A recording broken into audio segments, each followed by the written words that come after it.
No, witajcie na nową serię wykładów. Dzisiaj to jest bardzo proste pytanie, czy gnostycy nienawidzili świat? I dlaczego zdecydowałem, że jest najwyższy czas mieć tę dyskusję? Gnostycy nigdy nie mieli dobrą prasę. Ani pośród księży, ani laików.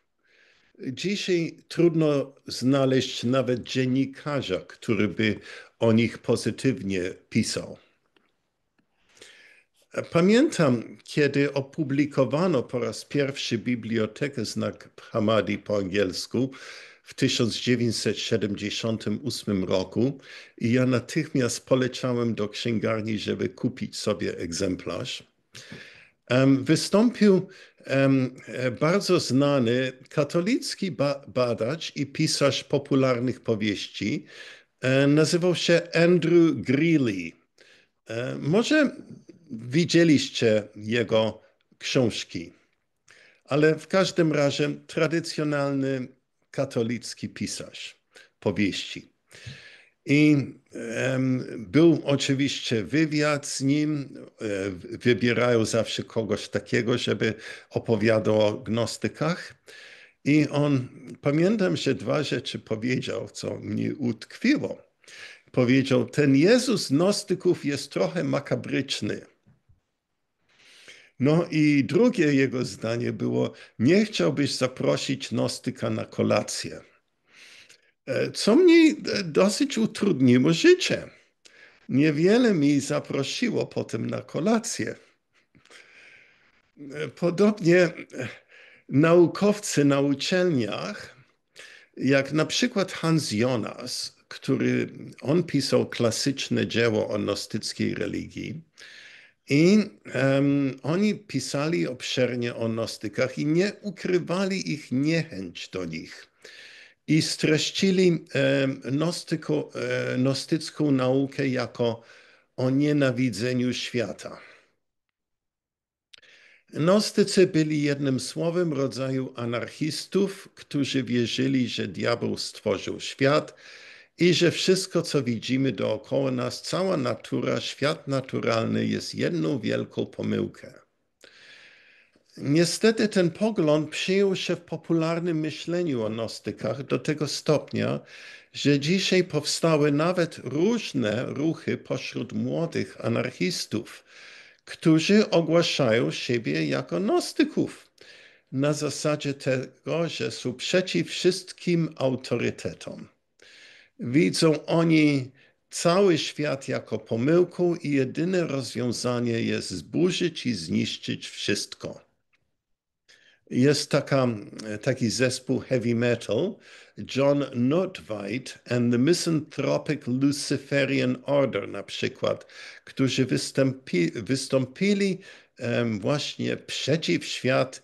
Oni polecają samobójstwo jako ucieczkę od tego świata. No i także morderstwo. Mówią, mordowanie kogoś, no przecież uwalniasz ich od świata. Co jest złego z tym? A więc takie rzeczy dzisiaj się dzieją właśnie i jeśli nie spotkaliście ich jeszcze, to na pewno gdzieś tam w prasie ukażą się w końcu. W każdym razie ja myślę, że jest teraz najwyższy czas, żeby te zarzuty o gnostykach obalić i odpowiedzieć na pytanie, czy gnostycy nienawidzili świat. Jest łatwo widzieć, skąd ten błędny pogląd powstał.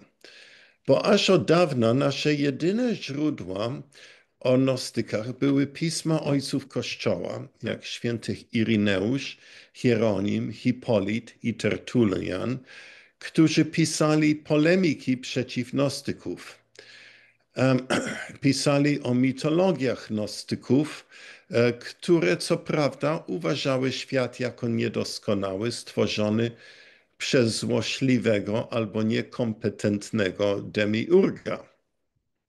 Nie znając religii gnostyków poza tymi pismami, ojcowie Kościoła jednym kolorem oczerniali gnostyków.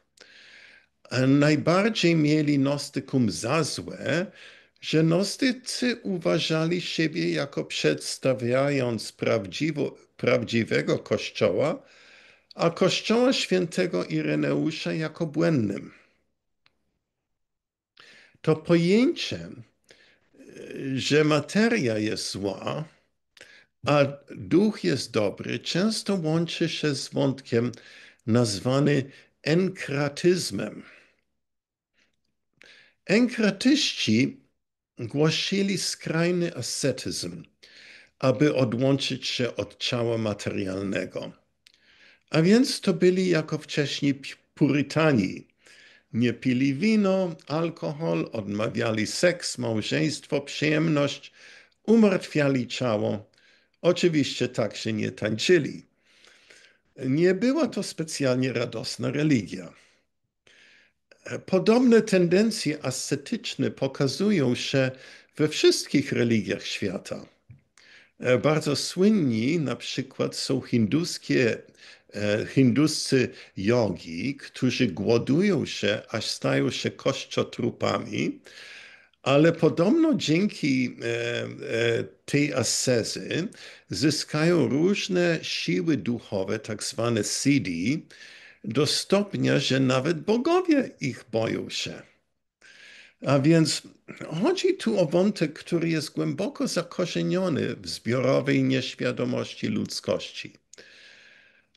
O dojściu do Boga przez odrzucanie ciała i jego potrzebę.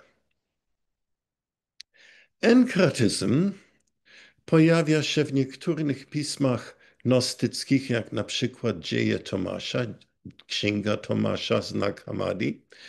Jednak nie widać to w gnostycyzmie walentyniańskiej, która raczej pochwala małżeństwo, seks i często pozytywnie używa symbol wina. Hermetycy także raczej pochwalali seks, czego poczytamy wkrótce w piśmie Asklepiusz. Był taki nauczyciel gnostycki Karpokrates i on był raczej oskarżony o libertanizm niż o enkratyzm. Święty Ireneusz twierdził, że enkratyzm zaczął się od gnostyków, co nie zaskakujące, bo uważał ich jako źródło wszystkiego złego. Ale mamy dowody, że te tendencje znalazły się o wiele wcześniej i zakorzenili się w chrześcijaństwie niezależnie od gnostyków.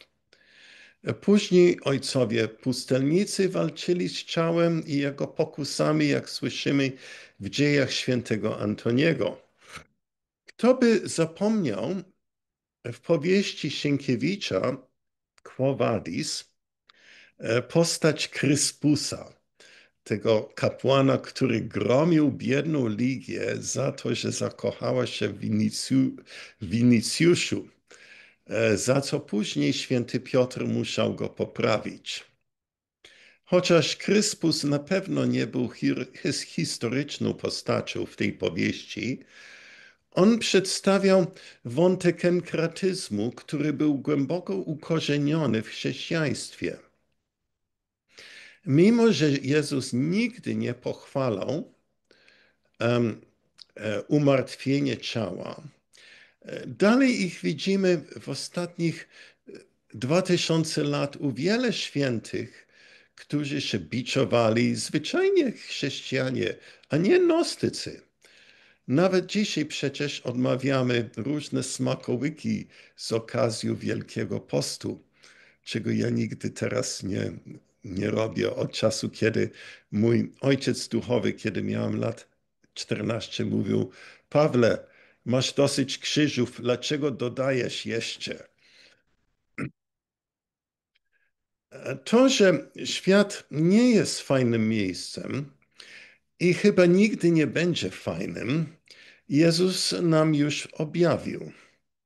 Powiedział Piłatowi: moje królestwo nie jest z tego świata.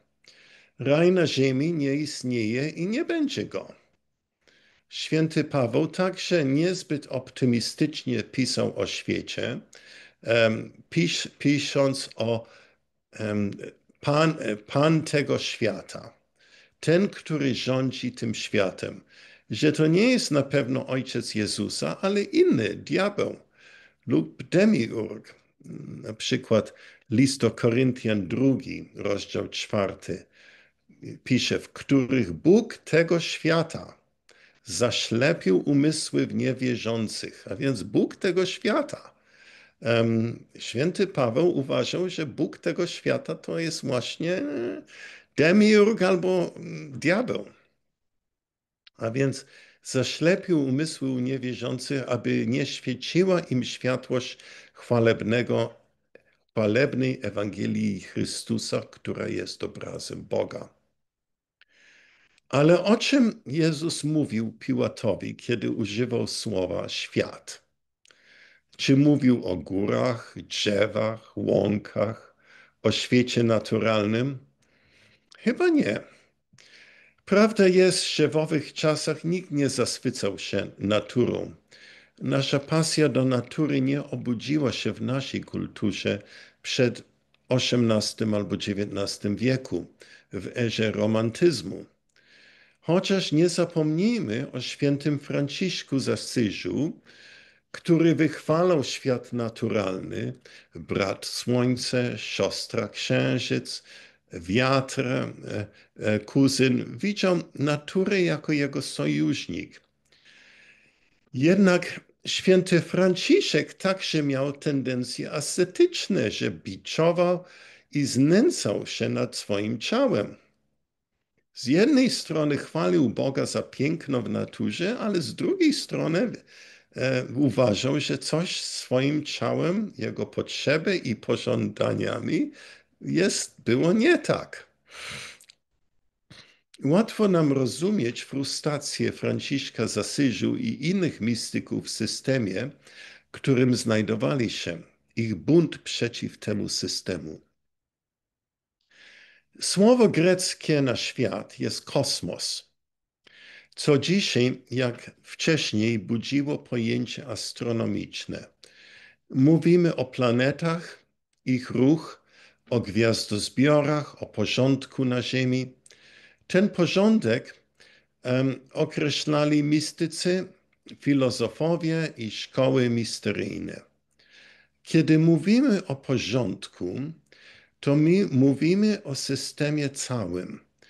Prawa naturalne i system, który rządzi światem. A więc wpływy, które bieg planet powodują tu na Ziemię, dobre lub przychylne, fatum, czyli los człowieka. Od dawna filozofowie uznali, że człowiek w tym kosmosie nie jest wolny, ale podlega siłom materialnym. W sumie wnioskuję sam, że to, co wczesnochrześcijanie uważali jako świat, to nie było światem naturalnym.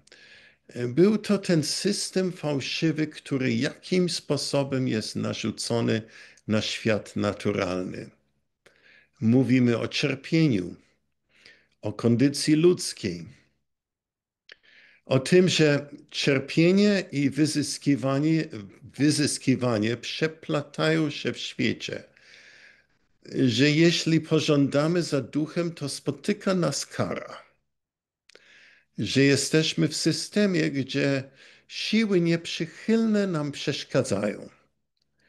Możemy im przeciwstawiać się, czasami wygrywamy, czasami nie. Póki starzejemy się, widzimy ten system jako coraz bardziej absurdalny. Nie trzeba być gnostykiem ani religijnym, by to doświadczyć. Pójdźcie zobaczyć sztukę teatralną Becketa, czekając na Godota. Są inne, nawet bardziej mroczne wizje kondycji człowieka, zagubione w świecie, czekając na wyjaśnienie, które nigdy nie nadchodzi. Ja jednak proponuję, że gnostycyzm jest religią nadziei. Gnostycy mierzą się uczciwie z kosmosem opisanym przez filozofów. Kosmos ten rodzi tak zwaną kondycję człowieka, cierpienie człowieka, Ale gnostycy także pokazują, że na tym sprawa się nie kończy. Że to miejsce, gdzie my teraz mieszkamy, ten świat, jest także jedyne miejsce, gdzie możemy odkryć czegoś pięknego, co my nosimy. Nie należy nam uciec z tego świata, choć muszę powiedzieć, że często mam taką chęć, kiedy ten świat skutkiem niego mnie dosyć boli. Samobójstwo jest najgorszym rozwiązaniem. Raczej w ogóle nie jest rozwiązaniem. Gnostycy, co prawda, opowiadają mitologię, opisując stworzenie tego nieszczęsnego miejsca przez Demiurga. Opowiadają te mity wyłącznie, abyśmy zrozumieli sens naszego życia. Po co tu przybyliśmy, co mamy tu osiągnąć? Musimy dlatego zrozumieć, czym jest ten świat, ten kosmos, te siły, które zbudowały ten kosmos. A to najlepiej opowiedzieć w formie mitologii. Po pierwsze, musimy zrozumieć, że świat materialny jest pojemnikiem. Nasze ciała są wehikułem, dzięki któremu poruszamy się i działamy w tym świecie naturalnym, ale na tym się kończy ich użyteczność. Nasz samochód nas przenosi od miejsca na miejsce, ale on nie jest celem naszego istnienia. Chociaż znam niektórych, którzy mają taką relację ze swoim samochodem sportowym. Studiując świat materialny, nie powie nam niczego o naszym przeznaczeniu w tym świecie, ani po co ten świat istnieje. Popatrzcie na astronomów i fizyków dzisiejszych. Są wyjątki, jak poczciwy ksiądz profesor Michał Heller, ale większość z nich, wraz z moim ulubionym Roger Penrose, twierdzą, że to wszystko nic nie znaczy. Że im bardziej studiujemy świat fizyczny, tym bardziej przekonujemy się, że ona nie ma żadnego znaczenia. Mówię to nie, aby oczerniać dobrych astronomów, ale podkreślić, że kosmos, ten system, w którym znajdujemy się, jest samym sobą pozbawiony ducha. Że studia świata materialnego, gwiazdy, planety i galaktyki nie doprowadzą ciebie do poznania Boga. A więc jeśli nie, co mamy robić? No, nie biczować biedne ciało, ani znęcać się nad nim. Taki bunt jest bez znaczenia. Musimy odwrócić się od systemu i popatrzeć gdzie indziej. Jeśli idziesz na północ i znajdziesz, że to jest zły kierunek, spróbuj pójść na południe. Tak radzi Ewangelia Tomasza i inne pisma gnostyckie. I przeczytam wam parę cytatów. W Ewangelii Tomasza czytamy Logion 56. Jezus powiedział, kto poznał świat, znalazł trupa, a kto znalazł trupa, tego świat nie jest godzien. No tu jest poparcie na pojęcie świata jako pojemnika. Trup, ciało, nie wiadomo w przekładzie, które słowo powinno być używane tutaj, bo po grecku jest to samo. To w każdym razie ciało to jest pojemnikiem na duszy. Sam w sobie nie jest złym ani dobrym. Jest tym, czym jest. Ale dodaje Jezus, i kto znalazł trupa, tego świat nie jest godzien. Odnajdywanie świata znaczy, że człowiek w końcu poznaje świat jako pojemnik. Wtedy może on odwrócić w inny kierunek i poznać prawdę. Taki już nie należy do świata. Świat nie jest godzien takiego. Dlatego mówił, kto znalazł trupa, tego świat nie jest godzien. I Logion 27. Jezus powiedział, jeśli nie będziecie pościć od tego świata, nie znajdziecie królestwa. I jeśli nie obchodzicie szabatu jako szabat, nie zobaczycie Ojca. Co znaczy pościć od świata? No, tutaj nie chodziło mu o post, bo nigdy swoim uczonym nie uczył, żeby obserwowali żadne posty. Tu znaczy znowu zmienić kierunek. Nie szukać pokarm duchowy w świecie, bo tam go nie znajdziesz. Ten pokarm jest gdzie indziej. Następnie Logion 110. Jezus powiedział, kto odnalazł świat i stał się bogaty, niechaj się świata wyrzeknie. To jest podobny logion i Jezus mówi, że najpierw człowiek musi poznać świat i bogactwo, zanim jest gotowy na drogę duchową, na odwrócenie się od świata. Jest to raczej powiedzenie przeciwne do enkratyzmu. Świat tu jest nieco pozytywnie dla duszy, bo przez poznanie świata i bogactwa człowiek może obudzić się i zobaczyć, że to wszystko nie jest niczego wart. Na pewno wiele z nas już czegoś podobnie doświadczyliśmy. Jest to doświadczenie syna marnotrawnego, który najpierw musiał skosztować wszystkie przyjemności świata, wydać swoje pieniądze, potem poznać głód duchowy, nawet zająć się świniami i czyszczenie chlewów, aż zorientował się, co jest ważne. A to jest królestwo swojego Ojca. I to jest ta prawda, że On jest Jego Synem. Kiedy ta pamięć wróciła do Niego, On mógł ruszyć na drogę powrotną. Wspomniałem już o nauczycielu w Aleksandrii Karpokrates. Nie mamy nic z jego pism, tylko wiemy o nim przez Ireneusza i innych ojców Kościoła.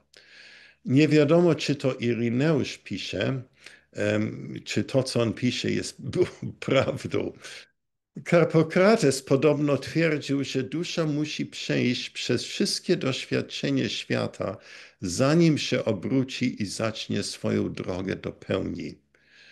A więc niektórzy są na drodze inwolucji na dół, muszą wszystkie niby przyjemności świata poznać, wtedy zrozumieją, o co naprawdę chodzi.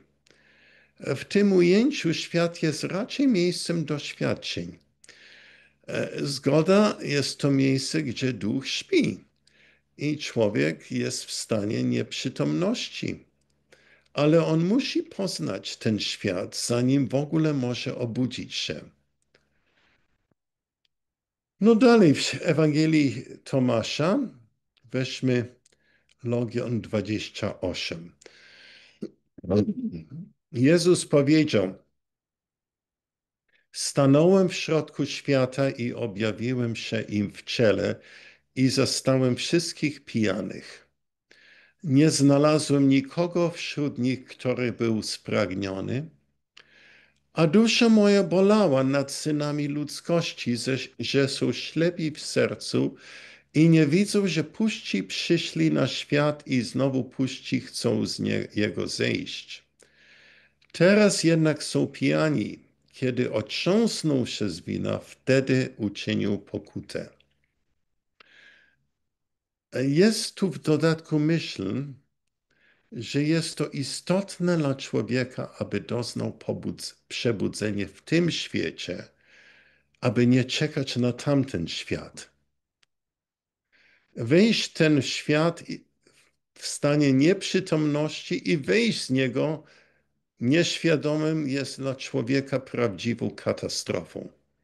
A więc Coś trzeba zrobić w tym świecie, żeby obudzić się. Jak w hymnie o Perle są dwa drogi. Pierwsza jest droga do Egiptu, aby zdobyć perłę. Ta droga jest to schodzenie duszy w materię. Po zdobyciu tej perły mamy powrotną drogę do domostwa. Powrotną drogę nie można dokonać bez chodzenia najpierw przez drogę, która prowadzi do zapomnienia. Wtedy jest otrzeźwienie, które dzieje się często za pomocą wyższej siły lub Zbawiciela. Niektórzy naukowcy, i wymienię tutaj April DeConnick z Houstonu, ona właściwie czasami pisze sensowne rzeczy, ale tutaj nie zgadzam się, bo ona określa przesłanie w Ewangelii Tomasza jako enkratyczna. Jej teoria opiera się na interpretacji, że Ewangelia pochwala stan celibatu. Na przykład weźmy 75. Jezus powiedział: wielu stoi u drzwi, ale tylko samotni wejdą do komnaty oblubieńców. Kto to są ci samotni? To słowo po grecku jest monachos. Od tego słowa pochodzi mnich. I słowo jest w innych logionach. I profesor DeConnick twierdzi, że tu chodzi o stan celibatu, niczym pustelnicy. No, dalej czytajmy. 16 logion. Jezus powiedział: ludzie może myślą, że przyszedłem, aby przynieść światu pokój, i nie wiedzą, że przyszedłem, aby przynieść podziały, ogień, miecz i wojnę. Albowiem 5 ich będą w domu, 3 powstanie przeciw 2, a 2 przeciw 3, ojciec przeciw synowi, a syn przeciw ojcu, i staną zjednoczeni. Tu słowo zjednoczeni oryginalnie to monachos, ale wątpię, że odnosi się do celibatu. Raczej chodzi o połączeniu przeciwieństw i zakończenie sporów i przynoszenie całości. Co także jest tu w Logion 49, gdzie Jezus powiedział: błogosławieni samotni i wybrani, albowiem wy znajdziecie królestwo. Dlatego, że z królestwa pochodzicie i do królestwa wrócicie. Samotni to tu może to oznaczyć zjednoczeni. Pamiętajcie, Jezus także powiedział: kiedy z 2 uczynicie jedno, to wtedy wejdziecie do królestwa. Ale ja myślę, że tutaj także chodzi o samotnych, w sensie człowiek, który doznał jedność i staje sam, bo kieruje się swoim światłem, a nie innym autorytetom. Tu łączy się właśnie z tym tematem obcego, który w przyszłym tygodniu bardziej omówimy. Ale to, o czym Jezus mówił, jest, że człowiek musi doznać to połączenie w sobie przeciwieństw i stać się całym, i właśnie kierować się gnozą, wiedzą, swoim własnym światłem, a nie polegać na innych autorytetów. Chciałbym trochę teraz powiedzieć i czas poświęcić mitologii świata w dziełach tak zwanych setiańskich. Na przykład Sekretna Księga Jana. A chociaż przy pierwszym czytaniu Księga Jana wygląda, że to jest dzieło, które potępia świat jako pomyłka, a więc świat jest dziełem Jaldabaotum i dosyć złośliwego demiurga, ale trzeba także zwrócić uwagę na to, że on był zmanipulowany przez pełnię do stworzenia tego świata, aby światło stracone przez Sofię było przywrócone do pełni. Pamiętajcie, jak Sofia właśnie widziała, miała wizję najwyższego skarbnicy światła i skutkiem tego upadła w chaos. I ona z siebie, swojego światła i bez udziału partneru, no, stworzyła coś i to był ten właśnie stwór Jaldabaoth, który miał głowę lwa i w ogóle nie bardzo ładny taki facet. I on myślał, że on był jedynym Bogiem i dalej stworzył świat.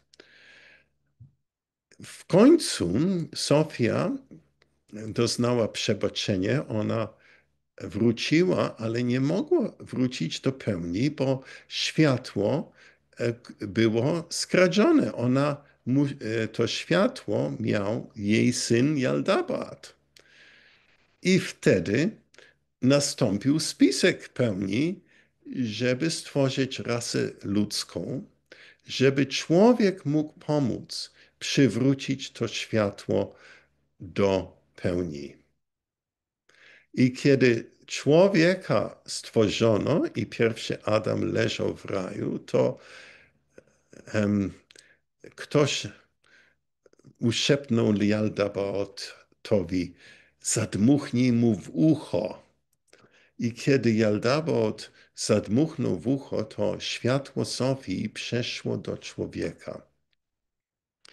A więc nasze zadanie i zadanie człowieka jest uświadomić to światło, którym człowiek jest nosicielem i przywrócić to do pełni.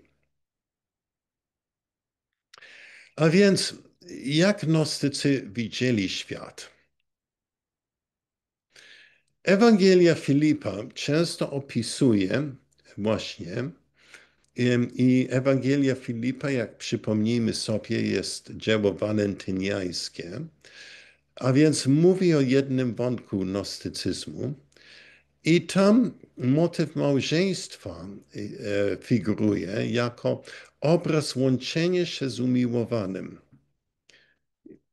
Niewątpliwie to jest dzieło o powrotnej drodze.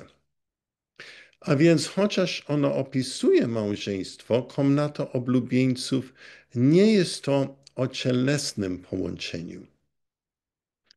Związek pomiędzy kobietą a mężczyzną jest celebrowany w pieśni nad pieśniami, jak wiecie, erotyczny poemat z Księg Mądrości, ale także w kanonicznych Ewangelii opowieść o pannach, którzy witają oblubieńca.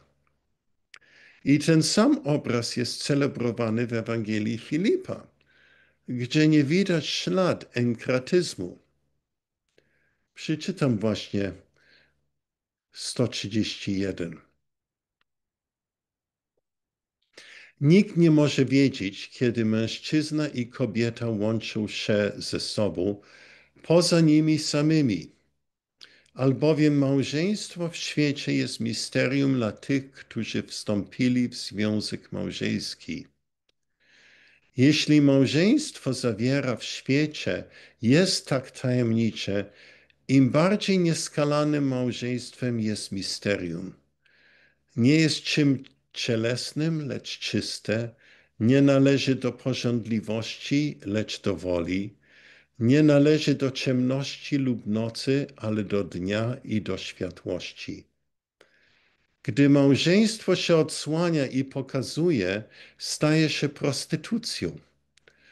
Oblubienica prostytuuje się nie tylko wtedy, kiedy przyjmuje nasienie innego mężczyzny, ale gdy opuszcza swoją sypialnię i jest widziana.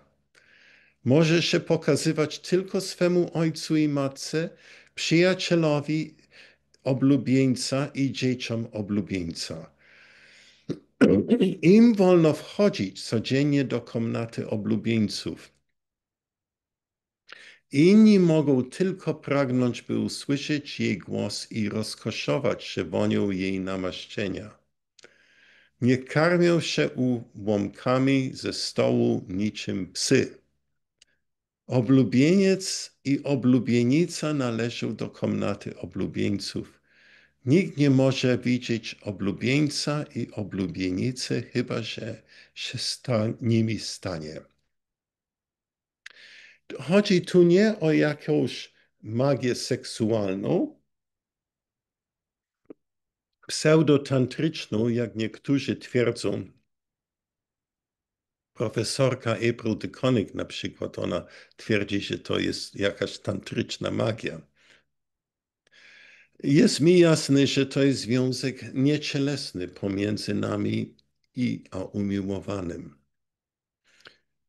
Opisane także w odach Salomona i na przykład 7. oda.